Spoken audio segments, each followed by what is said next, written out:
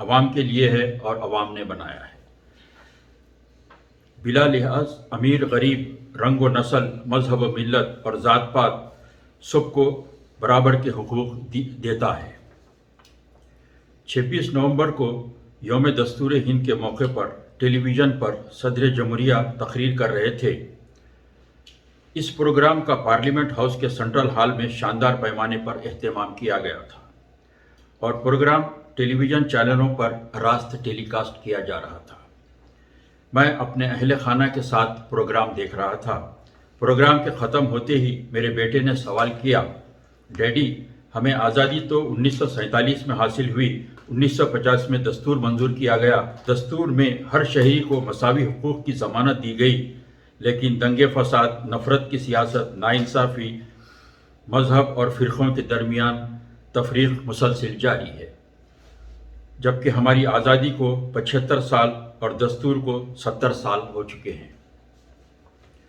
ابھی میں اس سوال کا جواب سوچ ہی رہا تھا کہ میری چھوٹی بیٹی نے ایک اور سوال داغ دیا۔ ابو، ٹی وی پر ایک آنٹی تو کہہ رہی تھی کہ ہمیں آزادی 2014 میں ملی۔ میں لاجواب ہو کر اپنی بیٹی کا منہ تکتا رہ گیا۔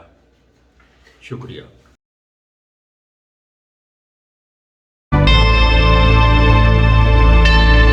Subscribe to my channel and also press this bell icon so you can get latest video notifications.